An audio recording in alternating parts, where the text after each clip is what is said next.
선언 오늘 10번째 말씀입니다. 나는 참 포도나무다 제목으로 같이 은혜 받고 또 하나님의 말씀 듣도록 하겠습니다. 오늘이 드디어 이제 에고엠이 7번째 선언, 마지막 선언입니다. 나는 참 포도나무다 말씀을 드릴 차례가 되었습니다. 참 세월같이 빠른 게 없는 것 같습니다. 올해도 어김없이 또 봄이 찾아왔는가 했더니 이제 꽃도 많이 시들고 녹음의 계절이 다가오고 있습니다. 여러분들 저 항상 느끼지만 3월이 시작되고 한 4월까지 좀 천천히 시간이 가는 것 같다가 5월이 되면서부터 이제 급속하게 시간이 흘러갑니다. 마치 우리 인생처럼 중년이 지나면 빨리 지나간 것 같더라고요. 그리고 또 겨울을 맞이하게 됩니다. 여러분들이 항상 말씀드리지만은 계획을 잘 짜셔야 돼요. 그리고 순간순간 그 계획대로 잘 일이 진행되는가 이것도 여러분들이 깨달으시기 바랍니다. 그리고 또 한 가지 말씀드릴 것은 여러분들 이제 이 아침에 날이 해가 일찍 뜹니다. 그래서 날 춥지도 않고 하니까 또 새벽 예배 나오셔서 같이 기도하시기 바랍니다. 우리가 이 새벽에 이 로마서를 하고 있는데 물론 유튜브를 통해서도 우리가 들을 수 있지만 유튜브를 통해서 듣는 것과 현장에 나와서 말씀을 듣고 기도하는 것은 엄청난 차이가 있습니다. 그러니까 여러분들이 하여튼 잘 나오시기 바랍니다. 그리고 이제 금요 기도회를 우리가 이제 머지않아 6월부터 시작할 건데 금요 기도회는 거의 좀 부흥회 형식으로 이렇게 하려고 합니다. 그래서 찬양도 뜨겁게 하고 말씀도 뜨겁게 하고 기도도 같이 통성기도하고 또 제가 이제 이렇게 안수기도도 하면서 하여튼 우리가 성령을 어떻게 받기 위해서 하여튼 최선을 다해보려고 합니다. 여러분들이 예배 빠짐없이 나오시고 은혜 받으시고 하여튼 하나님 주시는 모든 축복들 다 받아 누리시기를 주의 이름으로 축원합니다. 오늘 본 말씀 우리가 참 잘하는 내용입니다. 예수님께서 말씀하십니다. 나는 포도나무고 또 아버지 하나님은 농부시고 너희들은 바로 우리들이죠 가지라고 말해주고 있습니다. 바로 영적인 관계를 우리에게 말씀해 주고 있습니다. 그럼 그 많은 나무 중에서 왜 하필이면은 포도나무였을까? 여러분들 이제 한번 생각해 보셔야 되겠죠.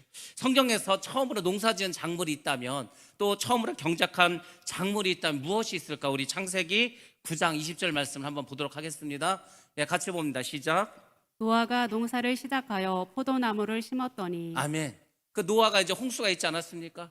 그런데 이제 노아가 홍수 이후에 농사를 짓는데 무슨 농사를 짓냐면 포도나무 농사를 졌습니다. 그래서 이 성경에서 이 포도는 굉장히 중요한 작물입니다. 왜냐하면 이게 경제적으로도 사회적으로도 또 문화적으로도 종교적으로도 매우 중요한 작물이 포도나무이기 때문에 포도나무를 일찌감치 경작했습니다. 이 포도라는 것이 아카드 원어로는 게펜이라는 말을 씁니다. 이 무슨 말이냐면 덤불식물이라는 덤불. 우리가 포도나무 잘 알지 않습니까? 이 포도는 곧게 자라는 게 아닙니다. 이렇게 그 덩굴을 만들어서 꾸불꾸불하게 자라는 그런 가지 식물입니다. 이집트에서는 BC 한 4,000년 전부터 농사를 지었다는 기록이 있고 또 지중해 일대와 여리고에서는 BC 한 3,000년 전부터 그러니까 지금부터 한 6,000년에서 5,000년 전부터 그러니까 아주 인류의 역사가 시작되고 얼마 안 돼서부터 이렇게 농사 지은 것으로 알 수 있습니다. 포도나무가 중요한 것은 이 포도나무가 이스라엘을 상징하기 때문입니다. 이스라엘을 상징하는 그런 과일과 곡식이 몇 가지 있습니다. 감람류도 있고 올리브도 있습니다. 근데 포도나무도 거기에 들어갑니다. 우리 호세아 말씀 한번 보겠습니다. 호세아 10장 1절 말씀입니다. 같이 봅니다. 시작. 이스라엘은 열매 맺는 무성한 포도나무라. 그 열매가 많을수록 제단을 많게 하며 그 땅이 번영할수록 주상을 아름답게 하도다. 아멘. 이 포도는 우리가 아는 것처럼 열매를 무성하게 맺히지 않습니까? 포도 한 송이에 많은 열매를 맺습니다. 그러니까 이 포도는 뭔가 좀 풍성한 것을 상징하는 것을 알 수 있습니다. 그래서 포도는 평화를 상징하고 번영을 상징하고 비옥한 것을 상징합니다. 그래서 이 포도가 상징하는 것을 이 성경에서도 여러 군데에서 말씀해 주고 있는데 대표적인 구절 하나만 보겠습니다. 열왕기상 4장 25절 말씀입니다. 시작. 솔로몬이 사는 동안에 유다와 이스라엘이 단에서부터 브엘세바에 이르기까지 각기 포도나무 아래와 무화과나무 아래에서 평안히 살았더라. 아멘. 단에서 브엘세바까지 포도나무 아래, 무화과나무 아래에서 평안히 살았다. 그러니까 이스라엘 사람들은 우리는 배부르고 등 따시면 좋다고 하지 않습니까? 이스라엘 사람들은 포도나무와 무화과나무 그 아래에서 평안하게 사는 것, 그것을 최고의 하여튼 기쁨으로 이렇게 생각하면서 살아갔습니다. 포도를 많이 심었습니다. 자, 포도를 그러면 어디에 사용할까? 일단은 먹죠. 우리가 포도 잘 먹지 않습니까? 요새 포도가 하도 종자개량을 많이 해서 아주 막 새로운 포도도 많이 나옵니다. 우리는 뭐 까만 캠벨만 이렇게 알고 있는데 뭐 거봉 포도도 있고, 요즘 또 이제 그 푸른색으로 나온 거 있지 않습니까? 좀 비싼 거 어디 뭐 이름 뭐였죠 이게? 샤인 머스킷, 예, 샤인 머스켓 뭐 이런 거 있죠. 그거 이제 우리나라에서 이제 많이 농사 짓는 겁니다. 그래서 이제 생과일로 일단 포도를 먹습니다. 그리고 포도 우리가 잘 아는 것처럼 말려서도 먹습니다. 말려 먹는 포도를 뭐라 하죠? 예? 건포도라고 하죠. 건포도. 건포도 옛날에 많이 먹었는데 요새 별로 안 먹는 것 같아요. 그러고 보니까 요새 떡할 때 건포도 넣습니까? 안 넣습니까? 넣어요?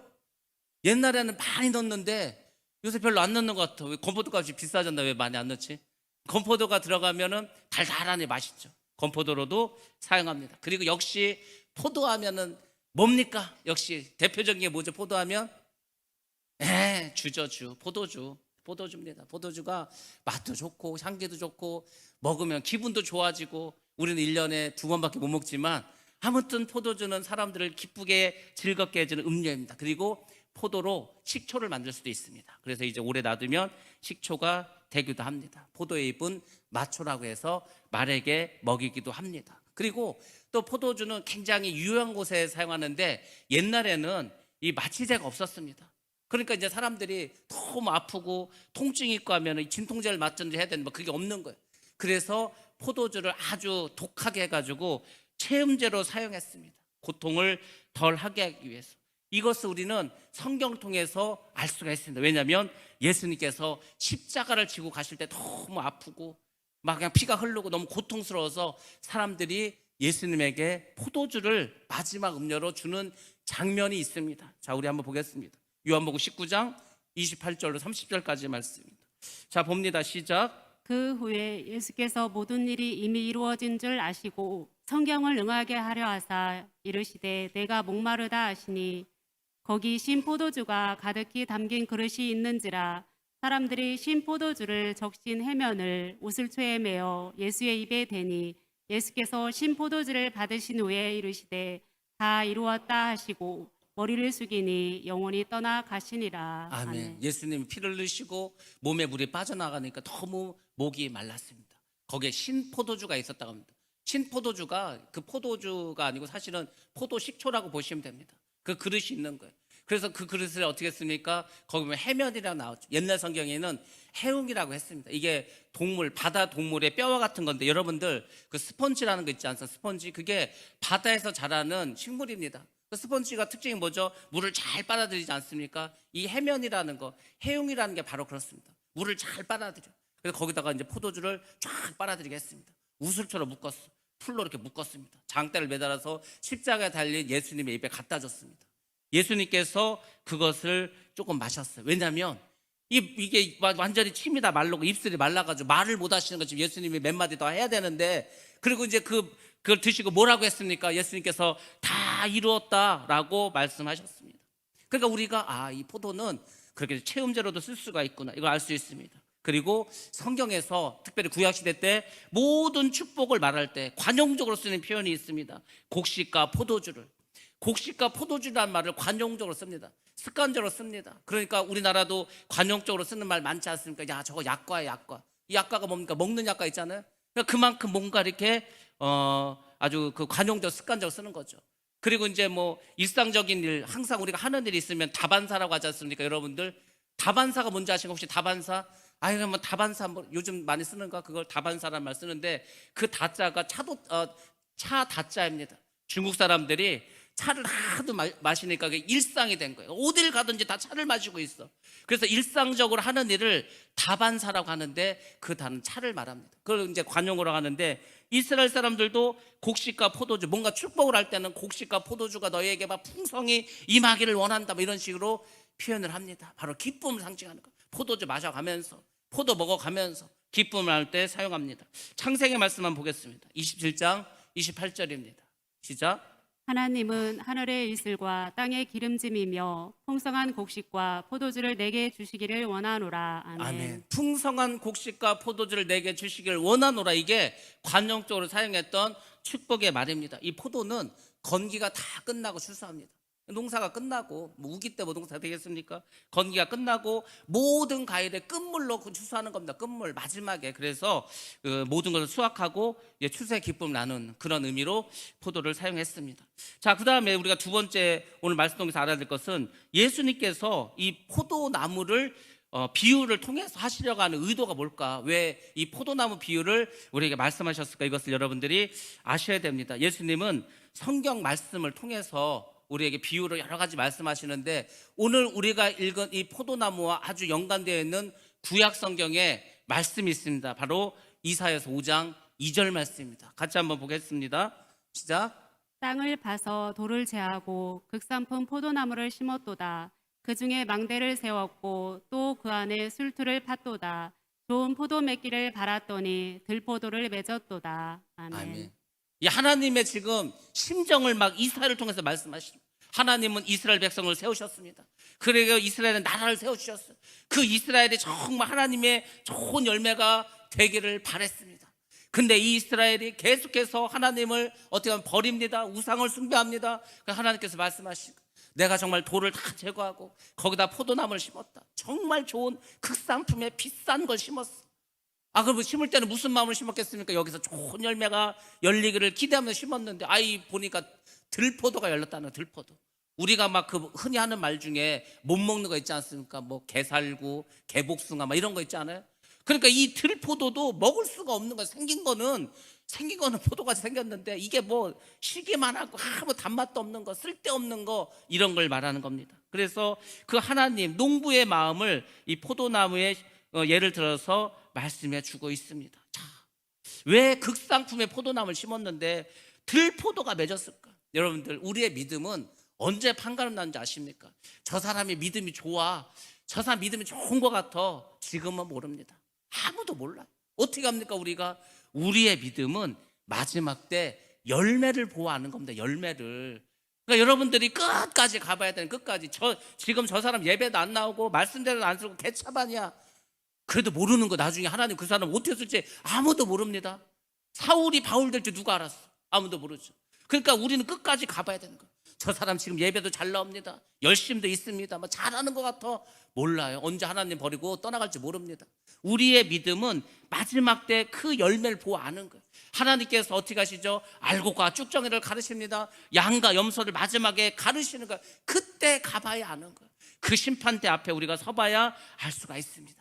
좋은 포도나무는 참 열매를 맺는 거예요. 풍성한 열매를 맺습니다. 맛있는 포도를 맺게 되어 있습니다. 그렇지만 들포도는 먹지 못할 나쁜 열매를 맺고 맙니다. 예수님 당신이 바로 최극상품 포도나무라고 말씀하시는 거예요. 야, 내가 포도나무인데 그냥 포도나무도 아니야. 정말 최극상품의 가장 좋은 참 포도나무라고 먼저 말씀하십니다. 그러니까 나무가 좋아. 나무가 좋으니까 어떻게 했습니까? 반드시 좋은 열매를 맺을 것이라고 이렇게 말씀을 해주셨습니다. 그리고 이제 우리가 가지라고 했었죠. 열매가 어디서 맺힙니까? 여러분들 포도나무 보셨습니까? 포도가 뿌리에서 열립니까? 줄기에서 열립니까? 아닙니다. 포도는 가지에서 열립니다. 가지에서. 그래서 우리에게 뭐라고 하는 거죠? 너희는 그 가지라는 거예요. 그러니까 너희들은 어떻게 하는 거죠? 붙어만 있으라는 거예요. 붙어만. 예수님이 딴 말씀하지 않습니까? 내가 지금 좋은 나무거든. 그러니까 날 떠나지 마.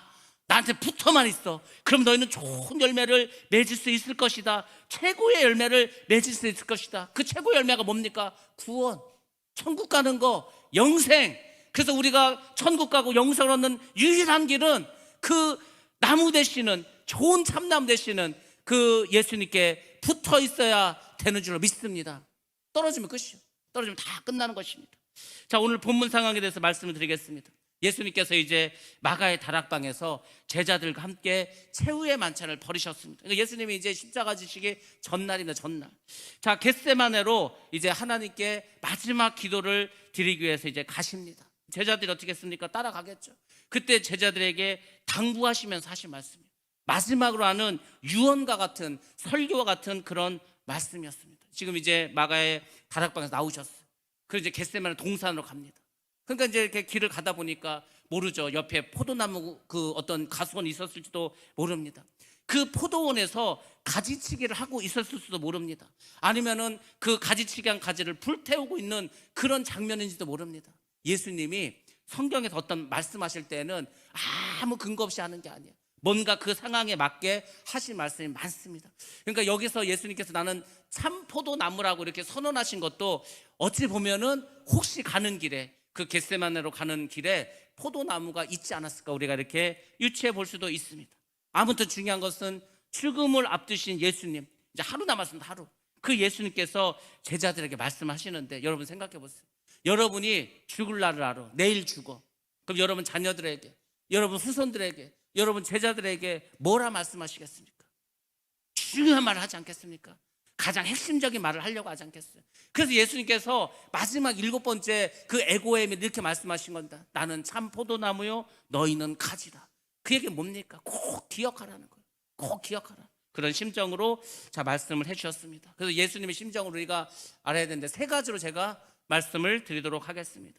첫 번째로는 농부는 왜 가지치기를 해야 하는가, 이 점에 대해서 우리가 알고 있어야 됩니다. 예수님이 마가의 다락방에서 세족식을 사실 먼저 하셨죠.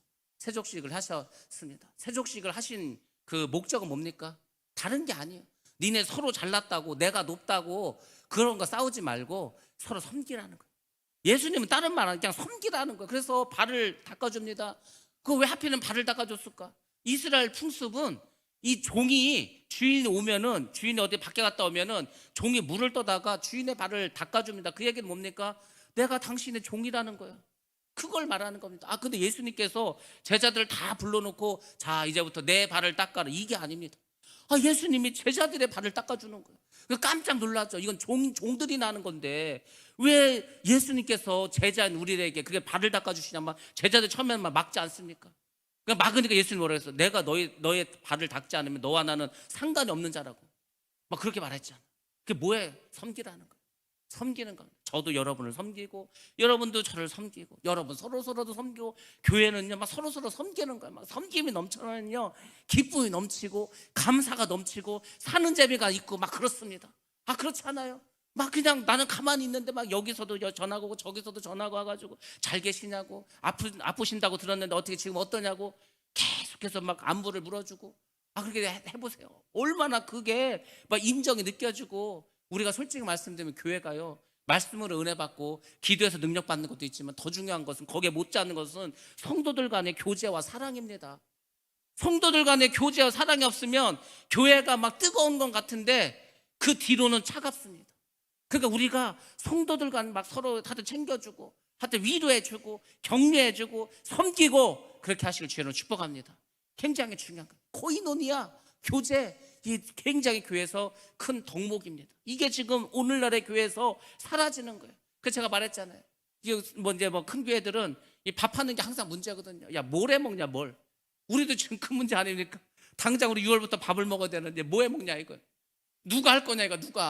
누가 이거 다 씻을 거냐.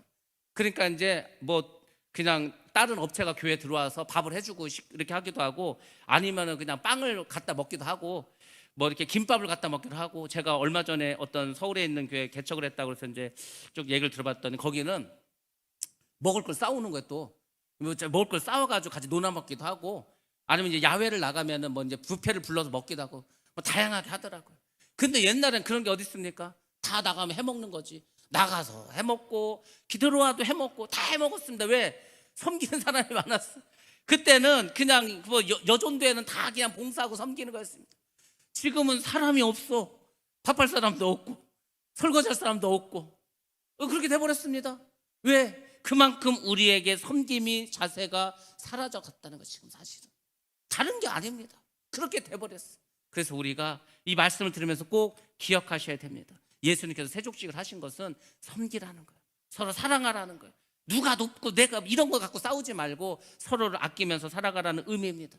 그 세족식을 마치고 예수님께서 하신 것이 무엇인가? 바로 최후의 만찬을 하셨습니다. 그리고 그때 유다가 이제 예수님 팔기 위해서 밖으로 뛰쳐나갑니다.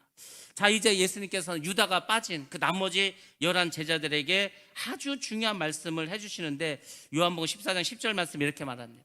아버지께서 내 안에 계시면서 자기의 일을 하신다. 지금 하나님 아버지께서 예수님 안에 계신다는 거예요. 그래서 그 하나님 아버지께서 예수님을 통해서 하나님의 일을 하고 계신다고 일단 먼저 말씀하셨습니다. 그 다음이 중요합니다. 그렇게 말씀하시고 동일하게 하나님께서 성령을 통해서 너희에게 일하실 건 이제는 하나님께서 그동안은 내가 이곳에 이 땅에 왔기 때문에 나를 통해서 일했다는 거예요.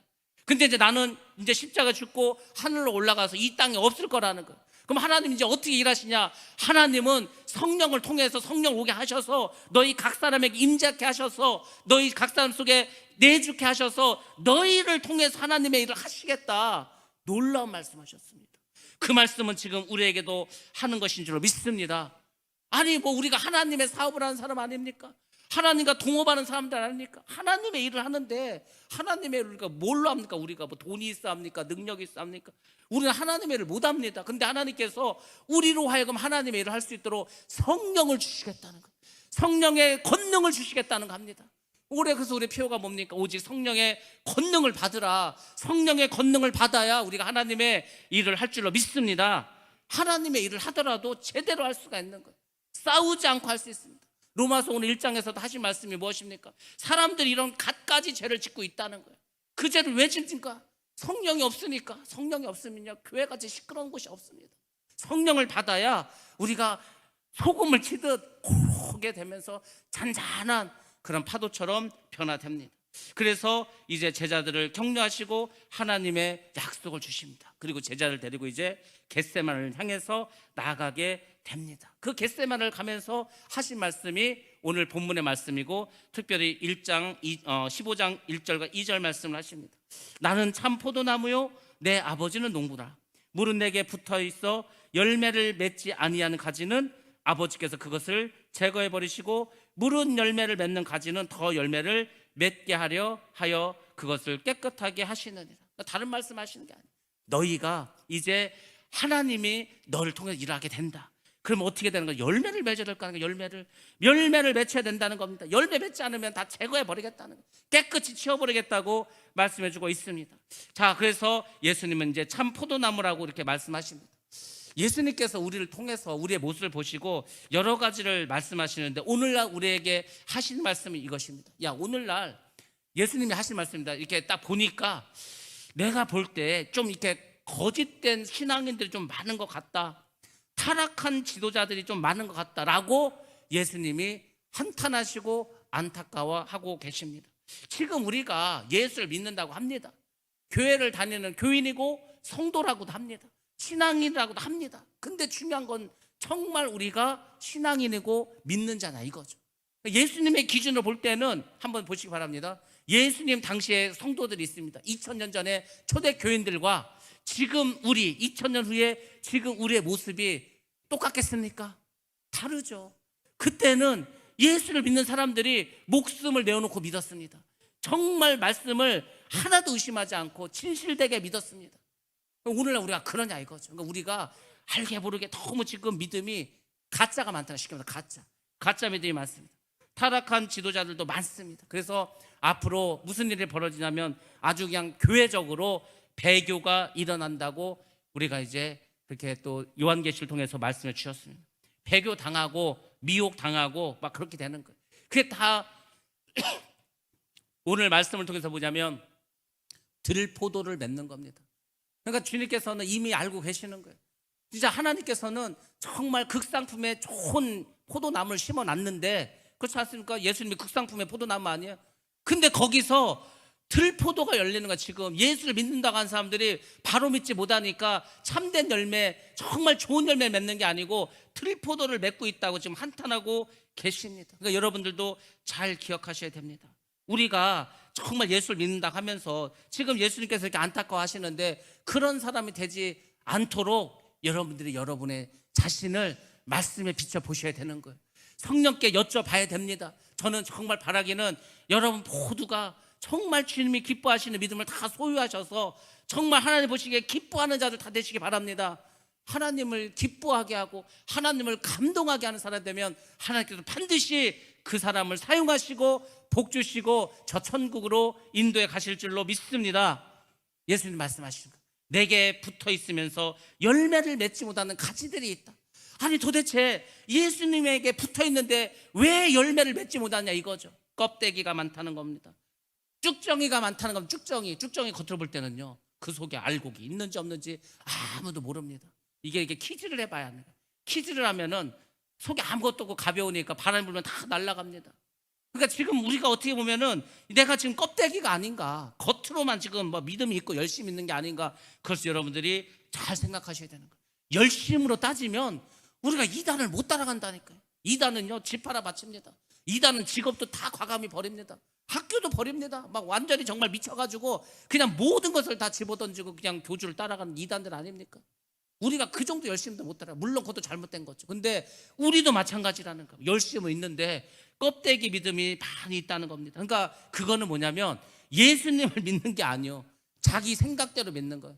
자기 소견에 이로운 대로 자기 생각에 내가 생각할 때 이런 것 같아, 그냥 그렇게 하는 거죠. 그게 바로 내가복음 아닙니까? 내가복음. 지금 너나 할 거 없이 너무 내가복음에 많이 빠졌어. 사람들이 이성이 발달하고 지식이 많아지니까 이제 성경을 자기의 잣대로 바라보는 거예요. 하나님을 자기의 경험으로 이렇게 한번 측정해 보는 거예요. 우리가 하나님이 얼마나 크신지, 하나님 어떤 분, 우리가 다 어떻게 압니까? 솔직히 우리는 하나님께서 우리에게 알려주신 그 하나님의 속성밖에 모릅니다. 그것도 성경을 통해서 알려주신 거. 우리가 하나님 어떻게 다 압니까? 우리가 알고 있는 하나님은 10의 1도 안 됩니다. 0.0001%도 안 되는 거. 하나님은 크시고 광활하시고 광대하시고 전능하시고 이런 분이기 때문에 우리가 아는 모습은 하나님의 뒷모습도 아주 제대로 모르는 거예요. 근데 사람들이 자기가 조금 배웠다고, 조금 지식이 많아졌다고, 하나님은 이런 분이다, 하나님은 이런 분, 자기가 딱 재단해 버립니다. 하나님 틀을 딱 만들어 버리는 거예요. 하나님이 우리가 만든 틀에 갇힐 뿐이 아닌데 그렇게 만들어 놓고 그렇게 믿는 거 자기가, 그게 내가복음이라는 거예요. 그게 바로 우상 숭배인 겁니다. 우상은 다른 게 아닌데 우상은 사람이 만드는 거예요. 근데 오늘날 사람들이 예수를 믿는다면서 예수를 믿는 게 아니고 예수를 자기가 만들어놔. 예수는 이런 분이지 하고 만들어 놓고 자기가 만들어 놓은 예수를 믿는 거예요. 그 착각에 빠지는 거죠. 절대 주님은 그런 분이 아닙니다. 그래서 지식적으로만 하나님을 알고 또 지식적으로만 예수님의 사랑을 아는 이런 사람들은 전혀 성령의 충만함과 성령의 권능을 받지 못합니다. 그러니까 아는 것과 믿는 것은 확실하게 다른 거예요. 그래서 여러분들 올해 하셔야 될 숙제가 있습니다. 무슨 숙제를 해야 되냐면, 지금까지 내가 예수를 내 생각대로 믿어왔다. 그러면 그걸 다 버리셔야 돼. 다 버리셔야 됩니다. 그리고 여러분의 삶의 방식이나 삶의 태도나 가치관이나 이거를 다 바꾸셔야 되는 거예요. 그걸 바꾸지 않으면 생명이 들어오지 않습니다. 예수님께 붙어 있어야 되는데, 예수님께 붙어서 그 영양분을 막 받아들여야 되는데 다 죽은 가지가 되는 거예요. 여러분들, 죽은 가지는요, 아무리 물을 주고 거름을 줘도 죽은 가지에는 영양분이 가지 않습니다. 그렇지 않아요? 말라가지고 부러지면 똑 부러지지 않습니까? 그런 신앙생활을 우리가 버려야 되는 거예요. 예수 안에는 생명이 있습니다. 지난번에 배운 게 그거 아닙니까? 내가 곧 길이요 진리요 생명이니, 그거 말씀하지 않았습니까? 예수님은 생명이 있다는 거예요. 생명. 예수님이 생명이 있으니까 우리에게도 생명이 있어야 되는 거예요. 어떤 생명이 있어야 됩니까? 영적인 생명이 있어야 된다는 겁니다. 그래서 우리의 잘못된 생각을 깨트려버리고 세상적인 생각도 깨트려버리고 인간적인 가치관도 다 내어버리고 정말 주님께 붙어있는 그런 살아있는 가지가 되어야 할 줄로 믿습니다. 그래서 여러분들 가지치기를 잘 하셔야 되는 거예요. 농부가 왜 가지치기 합니까? 쓸데없는 가지 다 잘라버리는 거. 죽은 가지도 잘라버리고 상처받은 가지도 잘라버리고 열매 한 명 다 잘라버리고. 왜? 그래야 영양분이 살아있는 대로 다 집중적으로 가지 않겠습니까? 여러분들이 주님을 잘 섬기시려면은 여러분 가운데에서 지금 잘라버려야 될, 가지치기 해야 될 가지들이 있습니다. 그것을 잘 잘라내셔야 되는 거예요. 그게 때로는 세상일 수도 있습니다. 세상의 친구가 될 수도 있습니다. 가족이 될 수도 있습니다. 돈이 될 수도 있습니다. 하여튼 내가 좋아하는 그 어떤 것이 아직도 나에게 그 가지로 남아있을 수 있어요. 그 가지치를 확실하게 할 때 여러분들은 살아계신 주님을 만나게 될 줄로 믿습니다. 하나님은 농부라고 하셨습니다. 농부는 더 많은 열매를 맺기 위해서 손질을 합니다. 이 손질을 한다는 게 15장 3절에서는 깨끗하게 하였다 이런 말씀입니다. 손질을 하다, 깨끗하게 하다, 이게 같은 어원입니다. 하나님은 양심을 청결하게, 우리의 양심을 정말 깨끗하게 하기를 원하고 계십니다. 우리가 깨끗해져야 돼. 여기서 깨끗하다는 게 이런 의미입니다. 물이나 유리를 이렇게 보시고, 유리를요 잘 닦으면은 이게 있는지 없는지 모릅니다. 정말 흠이 하나도 없고 맑고 투명한 그런 유리가 있어요. 가을에 호숫가 가보셨으면 가을에 호수에 가면은요 물이 얼마나 맑은지 물이 꼭 없는 것 같다니까. 그런 상태를 말하는 거예요. 유리를 깨끗하게 닦아서 있는지 없는지 막 그렇게 맑고 깨끗하게 투명하게, 물이 너무 맑고 너무 깨끗해서 있는지 없는지 모를 만큼 그런 투명한 상태, 그게 마음이 청결한 상태라는 거예요. 여러분들 하나님 만나시기 원합니까? 하나님을 보시기 원합니까?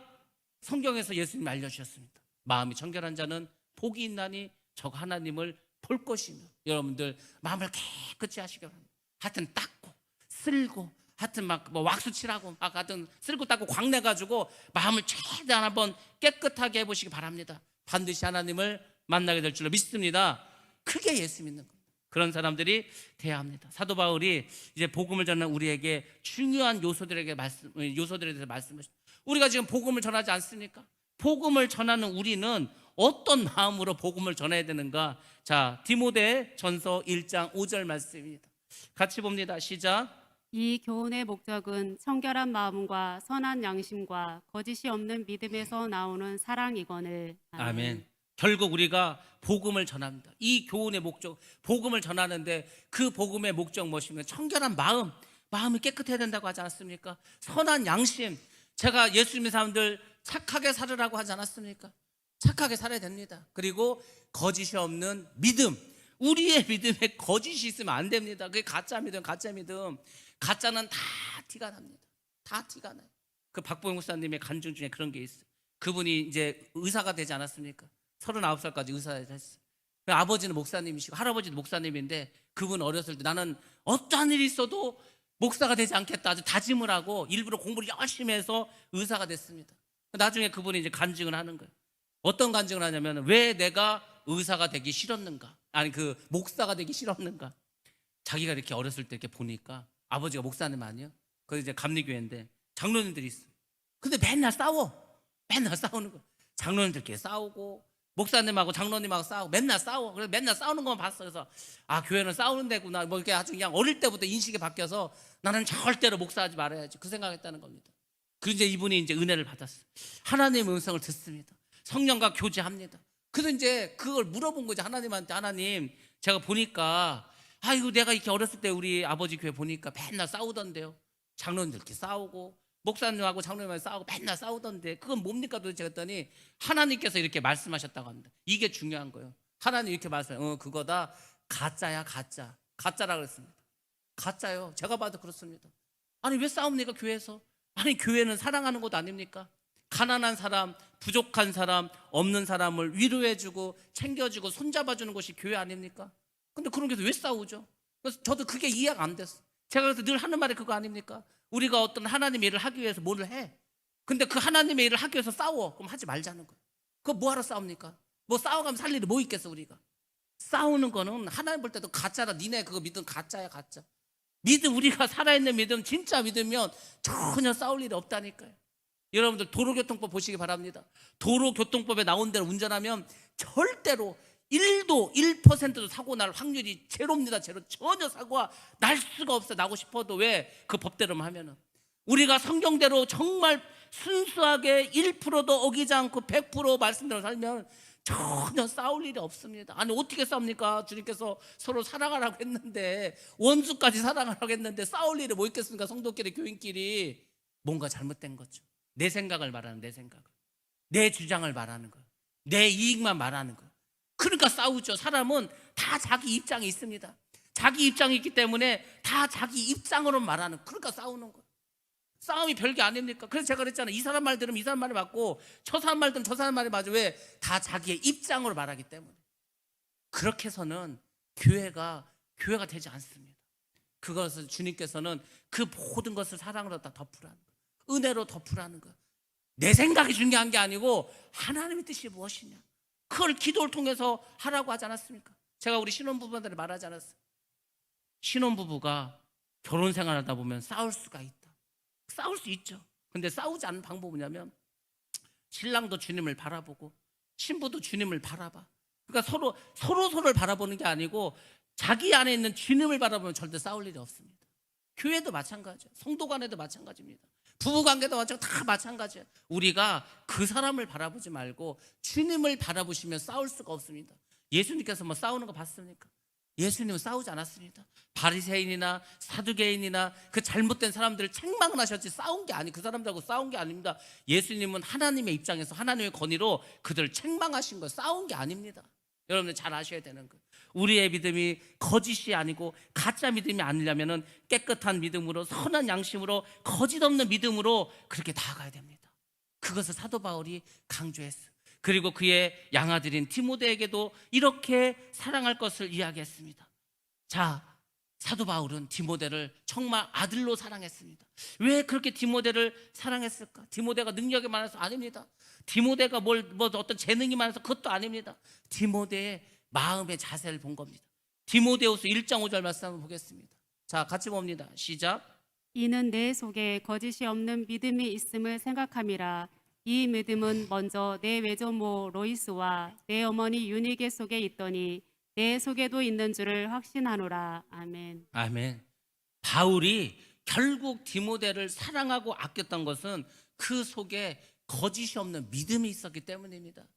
하나님께서 여러분을 보셨을 때 뭘 열심히 하고 잘하고 이렇게 사랑하는 게 아니에요.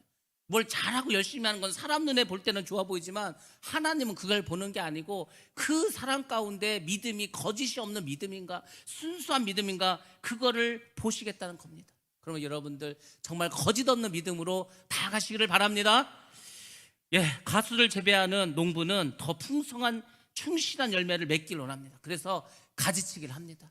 과감하게 가지치기를 합니다. 가지치기는 반드시 합니다. 늦가을이나 이제 봄이 될 때 초봄에 가지치기를 반드시 합니다. 철저하게 합니다. 아낌없이 합니다. 그래야 참 열매, 좋은 열매를 맺을 수가 있기 때문입니다. 하나님도 그렇게 한다는 거예요. 하나님은 참되고 올바른 열매를 맺게 하기 위해서, 하나님께 영광을 돌리기 위해서 모든 인간의 가식과 거짓과 불신앙은 다 가지치기 해버리십니다.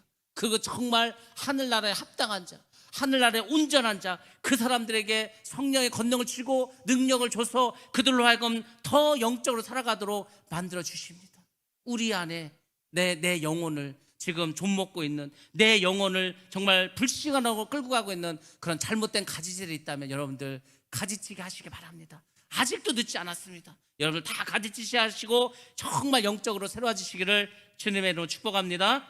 두 번째입니다. 가지는 왜 나무에 붙어 있어야 하는가? 우리가 어떤 것을 채우기 위해서는 먼저 할 일이 있습니다.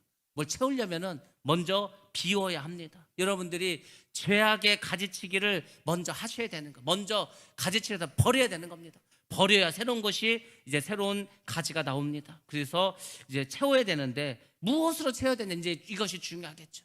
가지치기를 해서 다 잘라냈다면 새로운 것을 채워야 되는데 무엇으로 채워야 되는가? 예수님과의 영원한 생명의 교제, 교통으로 채우셔야 됩니다. 여러분들 기도를 많이 하시고 죄를 회개하시고 성령 충만하면 이제 성령께서 여러분들과 대화를 하시고 소통을 하십니다. 무시로 여러분에게 말씀을 주시는, 그렇게 아무 말도 안 하시는 것 같던 하나님께서 이제 막 수시로 말씀하십니다. 막 수시로. 여러분들 성령 충만하면요 재밌습니다.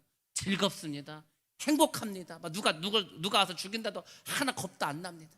그것이 성령 충만. 초대교인들이 예수를 그렇게 믿었기 때문에 재산을 뺏어가도, 자기를 죽인다 하더라도, 감옥에 끌고 가도 그것이 무섭지도 않고 두렵지도 않았어요. 왜? 성령 충만했기 때문에. 여러분들이 정말 그 불신앙의 모든 가지치기를 했다면은 그 안에 성령의 충만함을 채우시기 바랍니다. 예수의 생명으로 채우시기 바랍니다. 그리고 교제하고 교통하시기 바랍니다. 오늘 4절 말씀, 예수님께서 말씀하시는 내 안에 거하라 말합니다. 내 안에 거하라. 예수님과 우리 사이에는 일방적인 관계가 아닙니다. 그래서 예수님께서는 항상 말합니다. 너와 나는 상호 생명적 유기적인 관계를 가지고 있다. 생각해 보시기 바랍니다. 예수님이 나무고 우리가 가지라면은 같은 지금 생명체 안에 한 뿌리 안에 서로 물간과 체간으로 연결되어 있어서 늘 함께 생명을 유지하고 교통하는 겁니다. 그러니까 주님께서는 우리에게 그걸 원하시는 거예요. 너희가 가지가 되어서 딱 달라붙어서 내가 주는 영양분, 내가 주는 물 다 받아라. 다 받아서 열매 맺으라는 거. 그것을 주님께서 원하고 계시는 거예요. 그것을 마지막에 제자들에게 유언처럼 말씀하시는 거고 오늘날 우리에게도 말씀하시는 겁니다. 내가 이제 좀 있으면 간다. 이제 이 세상이 마지막에 온다. 내가 곧 재림할 것이다. 그러니까 너희들 딱 달라붙어라. 그래서 내가 주는 그 영양분, 성령과 물 막 이거 다 받으라는 거, 지금 받아서 좋은 열매를 맺으라고 지금 간절히 주님께서 말씀해 주고 있습니다. 여러분들 생각해 보시기 바랍니다. 여러분들 막 비싼 가전제품을 샀어. 비싼 걸 샀어. 저도 막 파주 가서 비싼 막 가전제품 샀습니다. 테레비도 큰 거 사고 냉장고도 큰 거 샀어. 근데 지금 이게 어떻게 돼? 쓰지를 않고 꼽아놓지도 않고 쓰지를 안 쓰면 끝나는 겁니다. 안 쓰면 고철되고 쓰레기 되는 거예요. 좋은 것이 TV고 냉장고고 뭐든 간에 전기줄에 이게 좀 코드가 꽂혀 있어야 될 거 아닙니까? 전기가 흘러 들어와야 사용할 거 아니에요? 빼놓고 안 쓰면 고철돼 버립니다. 금방 뭐 그 속에서 이제 뭐 녹이 슬고 할 거 아닙니까? 아무리 비싼 가전제품도 전원이 나가 있으면 쓸모가 없습니다. 우리 안에 예수님께서 거하지 않는다. 그럼 우리 다 쓸모 없습니다. 잘생기면 뭐합니까? 힘이 좋으면 뭐합니까? 돈이 많으면 뭐합니까? 내 안에 예수가 없는데, 예수가 없다는 것은 생명이 없다는 겁니다. 쓸모없는 그냥 마른 가지예요. 쓸모가 없으니까 다 버림을 받고 잘라서 버려집니다. 불에 던져지는 것입니다. 인간의 삶이 다 그렇지 않습니까? 우리의 삶이 결코 길지 않습니다. 제가 대학교 때까지 열심히 다녔던 교회가 있습니다. 하여튼 거기서 열심히 교회를 했어요. 근데 그 교회를 나오고 정말 한 20여 년 만에 정말 다시 한번 그 교회를 갔습니다. 제 친구들 뭐 부모님도 계실 거 아닙니까? 제가 다녔을 때 막 40대 50대 되신 분들이 있어요. 근데 가서 봤더니 다 노인이 되셨습니다. 다 70대 80대가 되셨어요. 그러니까 제 머릿속에서는 40대 50대 그 젊었을 때 모습만 있는데, 아유 저분이 내 친구 아버지고 저분이 내 친구 어머니고 권사님이고 장로님이시고 했는데 다 할아버지가 되셨다니까 할머니가 돼버리고 깜짝 놀랐습니다. 제가 또 하나 놀란 게 뭔지 아십니까? 제가 여러분 집에 이제 신방을 가죠. 신방을 가면 이렇게 막 벽에 이게 막 사진이 걸려져 있는 거예요. 저는 여러분의 지금 모습밖에 모릅니다. 막 80대, 70대 모습만 보는 거. 근데 막 사진을 보면 막 젊었을 때 깜짝 놀랐습니다. 아니, 이게 막 이렇게 머릿속에서 이게 이해가 안 되는 거야. 아니, 지금 이런 모습인데 젊었을 때 이렇게 이쁘셨나? 젊었을 때 이렇게 멋있으셨나? 젊었을 때 막 머리도 많고, 이렇게 막 이쁘시고 아름다우셨나? 깜짝 놀라요. 근데 그 세월이 순식간처럼 지나가지 않습니까? 그런 겁니다. 그런 거. 정말 우리의 삶은 길지 않습니다. 길지 않기 때문에 우리가 막 가지치기를 할까 과감히 하고 우리가 끝까지 주님 앞에 붙어 있어야 되는 거예요. 주님 앞에 이렇게 머물러 있어야 됩니다. 그렇지 않으면 문제가 생길 수밖에 없습니다. 여러분들, 예수님 안에 머물러서 거하는 것은 중요합니다. 우리가 그 예수님 안에 거하고 머물러야 되는데, 그럼 예수님 안에서 거하고 머문다는 것은 성경적으로는 어떤 의미를 가지고 있을까? 예수님께서는 이렇게 말씀해 주고 있습니다. 요한복음 15장 10절 말씀입니다. 요한복음 15장 10절 말씀 시작. 내가 아버지의 계명을 지켜 그의 사랑 안에 거하는 것 같이 너희도 내 계명을 지키면 내 사랑 안에 거하리라. 아멘. 간단 명료하게 말씀하셨죠. 우리가 예수님 안에 거한다는 것, 그리고 그 예수님과 우리가 함께 머물러 있는다는 것은 주님의 계명을 지키는 겁니다. 정말 우리가 사랑하는 사람이 있다면, 여러분 누군가를 막 사랑해. 그러면 그 사람이 말하는 거, 그 사람이 행동하는 거, 그 사람의 몸짓 하나하나를 막 엄청 열심히 보지 않겠습니까? 여러분, 연예인에 미친 사람들이 있습니다. 운동선수에 미친 사람들이 있어요. 그러면 연예인에 미치면은요, 밤새도록 그 방송국 앞에서 기다리는 거예요. 왜? 거기 들어가려고. 그럼 많습니다. 막 애들이 막 미쳐가지고 막 뭐 이렇게 팬클럽을 만들어가지고 막 소리 지르고 막 그 콘서트 몇만 원인데 그걸 막 사고 난리 피지 않습니까? 사진을 찍고 동영상 찍고 열심히 합니다. 광팬이 되지 않습니까? 광팬이. 그렇게 사람에게 미쳐가지고 그렇게 하는 사람들 많습니다. 운동선수에 빠진 사람도 많고 정말 광팬들이 많죠. 그래서 그 사람이 진짜 얼굴만 돌려도 난리 나고 소리 지르고 막 기절해봅니다. 기절해버려. 마이클 잭슨이 한국에 왔는데 거기 막 그 마이클 잭슨이 한국 그 잠실운동장에서 막 공연을 하는데 막 쓰러집니다. 막 그 나의 정말 그 아이돌, 나의 우상을 눈앞에서 막 쓰러지고 난리가 나요. 사람에게도 그렇게 하는데, 여러분들, 우리는 주님께 지금 그렇게 하고 있습니까?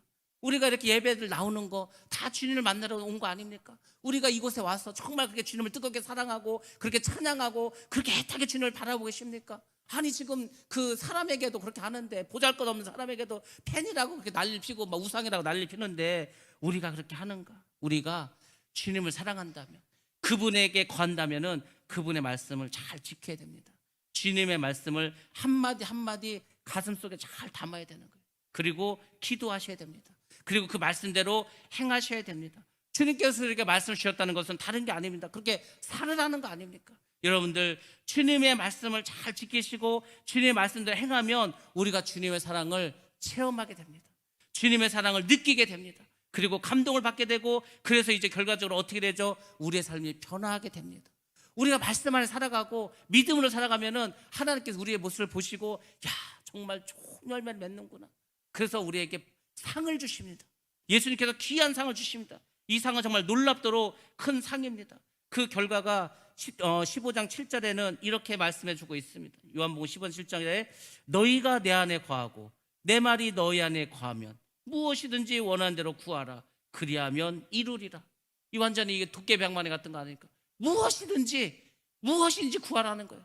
다 그러면은 이루어 주시겠다고 약속해 주셨습니다. 어떤 사람? 너희가 내 안에 거하고, 우리가 주님의 말씀에 100% 순종하는 거예요. 어찌하든지 말씀대로 살아가는 거예요. 주님을 너무너무 뜨겁게 살아가는 거예요. 그 주님의 말씀이 우리 안에 거하면 무엇이든지 구하라는 겁니다. 원하는 대로 구하라는 겁니다. 그러면은 이룬다고 주님께서 약속해 주셨어요. 제가 그랬잖아요. 성경을 볼 때 이런 말씀을 좀 잘 보라고, 이걸 붙잡으시면 되는 거예요. 그래, 이렇게 해서 주님께서 약속해 주셔서, 약속, 하나님은 약속하신 분이라고 하지 않습니까? 그 약속을 철저하게 지키신, 그러니까 이 말씀 딱 붙잡고 주님께서 분명하고 확실하게 요한복음 10장 7절에서 이렇게 말씀하셨습니다. 제가 이 약속을 믿고 붙잡고 기도합니다. 무엇이든지 구한 대로 이루어 주신다 말씀하시지 않았습니까? 그러면서 이제 기도하셔요. 물론 전제 조건이 있죠. 너희가 내 안에 거하고 내 말이 너희 안에 거하면. 이걸 하지 않고 구하는 건 가짜고, 정말 그렇게 하면, 그래서 여러분들이 구하는 것마다 이루어 주시는 축복을 주십니다. 자, 이제 내가 말씀 안에 거랬어. 정말 주님 말씀 내 안에 거하고 내가 풍성히 그 말씀 지켰어. 그러면 내가 구하는 것마다 주셔. 그럼 그런 사람들 뭘 구하는지 아십니까? 그런 사람들은 정말 이제 구하는 대로 하나님한테 다 주실 준비가 된 사람, 그 사람들은 주님께 이걸 수고하십니다. 먼저 그의 나라와 그의 의를 구합니다. 막 우리 같으면 하나님 막 로또 되게 해주시고 막 큰 집 사게 해주시고 건강 주시고 능력 주시고 막 그러고 할 것 같잖아요. 근데 그런 사람들은 그걸 먼저 구하는 게 아니고 그의 나라와 그의 일을 먼저, 그러니까 하나님 볼 때도 역시 그러면 그렇지 이렇게 되는 겁니다. 아니 그 어린 솔로몬이 왕이 되어서 세상에 그렇게 1,000번째를 하나님께 드리고 네 소원이 뭐냐고 했더니 내가 나이가 연소합니다. 내가 부족합니다. 이 나라를 다스릴 만한 힘이 없고 능력이 없고 지혜가 없으니 저에게 지혜를 주옵소서. 하나님 감동받지 않았습니까? 그러니까 먼저 그의 나라와 그의 의를 구하는 사람은 하나님 감동하시는 거예요. 그래서 하나님께서 뭐라 말씀하셨을까? 주님께서 이 모든 것을 더하여 주시리라. 구하지 않은 것들도, 이방인이 구하는 그것들, 돈과 권력과 부귀와 장수 더해서 주겠다고 그렇게 약속해 주셨습니다. 그러니까 여러분들이 지혜가 있다면 무엇을 먼저 구해야 되겠습니까? 우리는 먼저 그의 나라와 그의 의를 구해야 할 줄로 믿습니다. 그 전에 붙어 있어야 됩니다. 붙어 있어야 우리에게 이런 축복이 임하게 됩니다. 마지막 세 번째입니다. 주님 우리에게 우리가 어떤 열매를 맺기를 원하십니까? 기독교인들은 믿음을 강조합니다. 우리는 다 교회를 다니면서 믿음, 오직 믿음, 막 믿음을 강조했습니다. 믿음 당연히 중요하죠. 왜? 우리가 믿음으로 구원을 얻기 때문에. 그러나 우리 사람들은 하나님과의 신실하신 관계가 아니라 종교적인 열정이나 종교적인 업적이나 성취로 믿음을 평가합니다. 그러니까 우리는 다른 사람, 어떤 사람 믿음을 평가할 때 저 사람 예배 얼마나 나오는데, 저 사람 기도를 얼마나 많이 하는데, 저 사람 헌금을 얼마나 많이 하는데, 뭐 그런 겉으로 드러난 것만 평가를 합니다. 그거는요 얼마든지 가짜로도 할 수 있는 거예요. 하나님은 그 마음의 중심을 보신다고 말씀해 주셨습니다. 예수님께서 우리에게 당부하신 믿음은 어떤 겁니까? 믿음의 행위입니다. 믿음의 행위, 정말 그 말씀을 행하라는 것입니다. 거기에 생명이 있다고 말해줍니다. 그래서 이렇게 요한복음에서 말씀하셨습니다. 15장 12절 말씀입니다. 자, 같이 봅니다. 시작. 내 계명은 곧 내가 너희를 사랑한 것 같이 너희도 서로 사랑하라 하는 이것이니라. 아멘. 아멘. 이게 결론입니다. 하나님 우리가 사랑한다. 우리가 하나님에 대한 믿음이 있다. 그러면은 그 믿음은 반드시 사람에게 사랑으로 표현됩니다. 내가 믿음이 있다면 그 사람은 반드시 그 사람의 삶 속에서 사랑으로 드러나는 거예요. 다른 사람을 사랑할 수밖에 없습니다. 하나님은 엄청 사랑한다고 하나님에 대한 믿음은 엄청 크다고 하면서 사람을 무시해. 그 믿음이 없는 거라니까요. 착각하는 거예요. 믿음 없는 겁니다. 죽은 믿음입니다. 가짜 믿음입니다. 정말 믿음이 있으면 그것이 사랑으로 드러나게 되어 있습니다. 사랑으로 표현됩니다. 기독교의 믿음은 자기 어떤 감정이나 신념이나 사상에 의한 어떤 확신이 아닙니다. 뭘 어떤 이념을 믿는 게 아니에요. 공산주의자는 공산주의의 그 이론을 믿는 거 아닙니까? 그러니까 어떤 이론을 믿는 게 아니에요. 우리는 내 감정으로 믿는 것도 아닙니다. 우리가 믿는 것은 하나님의 약속을 믿는 거예요. 약속, 아까 말했잖아요. 약속. 이게 다 약속 아닙니까? 그 말씀이 약속이에요. 그것을 믿는 거예요, 우리가. 그리고 그 약속, 말씀에 따라서 순종하는 것입니다. 그 약속에서 지금 오늘 뭐라고 했습니까? 12절 말씀에서 분명하고 확실하게 말씀했지 않았습니까? 우리가 그 주님 앞에 거하는 게 뭐라 했어? 그 계명을 지키는 거 했잖아요. 그 예수님의 계명이 뭐라고 알려줍니다. 내 계명은 곧 내가 너희를 사랑한 것 같이 너희도 서로 사랑하라 하는 이것이니라. 내가 너희를 사랑하지 않았냐? 내가 너를 위해서 내 목숨까지 주지 않았냐? 그러니까 너희도 서로 그렇게 사랑해. 서로를 위해서 목숨을 내놓을 만큼 그렇게 사랑해. 그게 내 계명이야. 그게 가지가 붙어있는, 나무에 붙어있는 가지가 되는 거야. 이렇게 포도나무 비를 통해서 우리에게 말씀해 주고 있습니다. 서로 사랑하는 것, 그것이 바로 믿음의 결과입니다. 우리 교회 안에 사랑이 넘친다. 우리 교회가 믿음이 충만하다. 그거는 우리가 서로 사랑하는 행위에서 나타날 줄로 믿습니다. 누가 아픈 사람이 있어, 그럼 연락도 하시고 찾아도 가시고. 제가 이 코로나 때문에 우리 지금 아픈 분들 많고 입원한 분들 많은데 갈 수가 없어. 차라리 가면 마음 편하겠는데 못 가니까 더 괴롭습니다. 가야 되는데 못 가. 뭐 병원에 못 오게 하니까 갈 수가 없으니까 더 괴로워. 차라리 가는 게 차라리 사랑해야 되는 거야. 누가 혼자 외로이 사시는 분이 있어, 힘드신 분이 있어, 그러면은 찾아도 뵙고 인사도 좀 잘하고 먹을 것도 좀 갖다 드리고 자꾸 그런 정을 나누시라고. 곳간에서 정든다고 하지 않습니까? 곳간에서 뭘 자꾸 나누고 사랑을 나누고 먹을 것도 나누고 친절도 나누고 선물도 나누고 뭐 그래야지 자꾸 서로 사랑이 싹트지 않겠습니까? 말로만 하는 사랑은 전부 다 가짜예요. 가짜. 사랑은 희생이 따릅니다. 정성이 따릅니다. 노력이 따릅니다. 우리 모두는 그렇게 사랑을 해야 할 줄로 믿습니다. 한국 기독교가 어떻게 된 줄 아십니까? 기복신앙을 강조했습니다. 그 열심히를 강조해서 열심히 기도하고 열심히 예배 참석하고 열심히 헌금하고 열심히를 강조했습니다. 그러면서 사랑과 행위는 부족했습니다. 그래서 그 열심히 어디로 향했냐면 다 자기에게 향했어. 이기적인 신앙으로 변했습니다. 개인주의화 되었습니다. 그래서 우리가 기독교가 정말 풍성했을 때 한국 사회 20%까지도 올라갔어요. 뭐 어떤 사람은 25%까지도 하는데 뭐 25%까지는 아닌 것 같고 20%까지. 어떤 한 종교가 그 나라의 20%를 차지하고 있으면 그 나라를 다 변화시킬 수 있습니다. 소금은 0.3%, 1000분의 3밖에 안 되는 그 비율을 가지고도 바닷물을 짜게 합니다. 소금은 우리 20%니까 20%, 5분의 1. 근데 이게 한국 사회가 변했습니까? 변할 뻔하다가 말았어요. 왜? 예수 믿는 사람들이 똑바로 하지 않아가지고.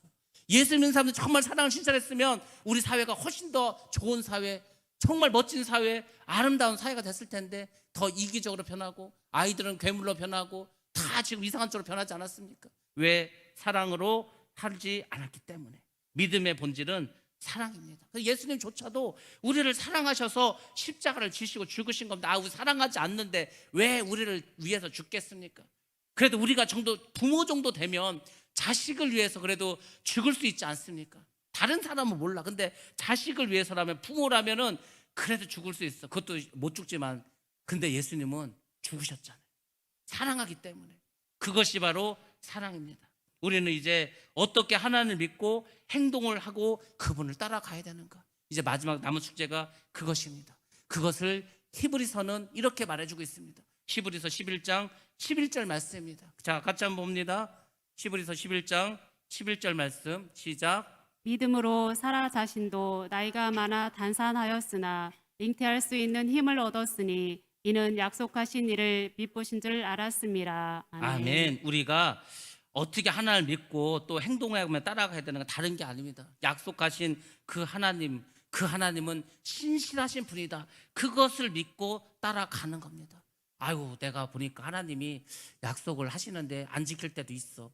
하나님은 좀 믿기 어려운 분이야. 이러면 우리 믿음이 다 끝나는 겁니다. 우리는 하나님을 100% 믿으셔야 돼요. 100%. 의심하면 안 된다는 거예요. 여러분들이 뭘 구하면서 설마 그럴까? 그러면 안 이루어지는 거예요. 그래서 예수님께서 항상 말씀하신 게 뭔가, 내 믿음이 너를 구원하였느니라. 네 믿음이 너를 기적을 일으키게 한 거예요. 여러분들, 하나님은 신실하신 분입니다. 미쁘신 분입니다. 그분조차도 그분의 약속을 100% 지키시는 분이에요. 그 약속을 지키신 그 하나님을 믿고, 그 하나님 약속도 믿고, 그 말씀도 믿으시고, 그 신실한 하나님을 향해서 나아가시길 바랍니다. 사도 바울이 편지를 많이 썼어요. 여러 개의 편지를 보냅니다. 특별히 데살로니가 성도를 향해서 이 사도 바울은 그들에게 감사하고 격려를 했습니다. 왜 감사하고 격려하신지 아십니까? 우리 데살로니가 전서 1장 3절 말씀, 자, 같이 한번 보도록 하겠습니다. 시작.